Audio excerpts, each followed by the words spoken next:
महाभारत युद्ध की समाप्ति के बाद जब युधिष्ठिर का राज तिलक हो रहा था, तब कौरवों की माता गांधारी ने महाभारत युद्ध के लिए श्री कृष्ण को दोषी ठहराते हुए श्राप दिया था।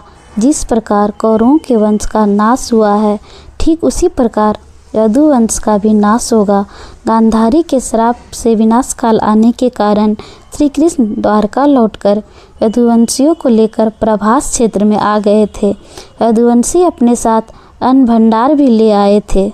अन्न दान देकर यदुवंशियों को मृत्यु का इंतजार करने का आदेश दिया था। कुछ दिनों बाद महाभारत युद्ध की चर्चा करते हुए सात्यकी और कृतवर्मा में विवाद हो गया। सात्यकी नारायणी सेना का एक शक्तिशाली यादव सरदार था जो ऋषि वंश से संबंधित था, जिसके कृष्ण भी संबंधित थे। कृतवर्मा यदुवंश के एक योद्धा थे। सात्यकी ने गुस्से में आकर कृतवर्मा का सर काट दिया। इससे उनमें आपसी युद्ध भड़क उठा और वे समूहों में विभाजित होकर एक दूसरे का संहार करने लगे। इस लड़ाई में श्री कृष्ण के पुत्र प्रद्युम्न तथा और मित्र सात्यकी समेत सभी यदुवंशी मारे गए थे। केवल बब्रू और दारुक ही बचे रह गए थे। यदुवंश के नाश के बाद कृष्ण के ज्येष्ठ भाई बलराम समुद्र तट पर बैठ गए और एकाग्रचित्त होकर परमात्मा में लीन हो गए। इस प्रकार शेषनाग के अवतार बलराम जी ने देह त्याग कर स्वधाम लौट गए। बलराम जी के देह त्यागने के बाद जब एक दिन श्री कृष्ण जी पीपल के नीचे ध्यान की मुद्रा में बैठे हुए थे, तब उस क्षेत्र में एक जरा नाम का बहेलिया आया हुआ था। जरा एक शिकारी था और वह हिरन का शिकार करना चाहता था। जरा को दूर से हिरन के मुख में के समान श्री कृष्ण का तलवा दिखाई दिया। बहेलिये ने बिना कोई विचार किए ही वहीं से एक तीर छोड़ दिया, जो श्री कृष्ण के तलवे में जाकर लगा। जब वह पास गया तो उसने देखा कि श्री कृष्ण के पैरों में उसने तीर मार दिया है। इसके बाद उन्हें बहुत पश्चाताप हुआ और वह क्षमा याचना करने लगा। तब श्री कृष्ण ने बहेलिये से कहा, जरा तू डर मत, तूने मेरे मन का काम किया है। अब तू मेरी आज्ञा से स्वर्गलोक प्राप्त करेगा। बहेलिये के जाने के बाद वहाँ श्री कृष्ण का सारथी दारुक पहुँच गया।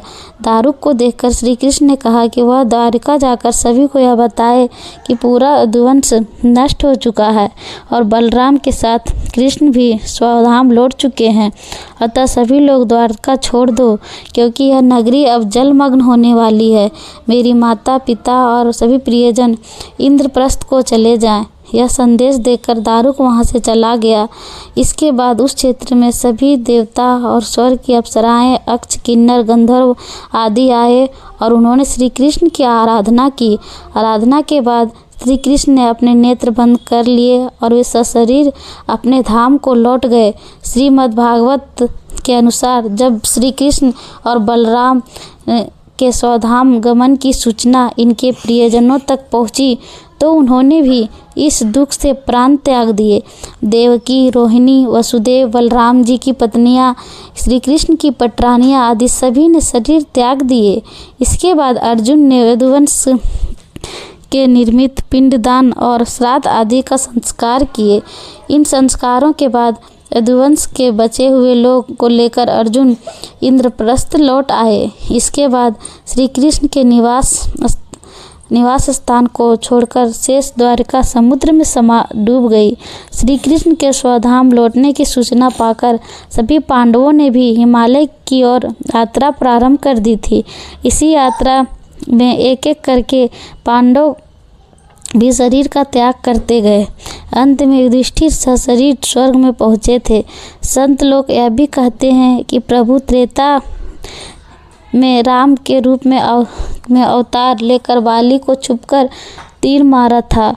कृष्ण अवतार के समय भगवान ने उसी बाली को जरा नामक बहेलिया बनाया और अपने लिए वैसी ही मृत्यु चुनी जैसे बाली को दी थी। फ्रेंड्स, अगर कहानी पसंद आए तो एक लाइक अवश्य कर दीजिएगा। मिलते हैं अगली एक नई कहानी के साथ। तब तक के लिए अपना ख्याल रखिएगा। Bye bye.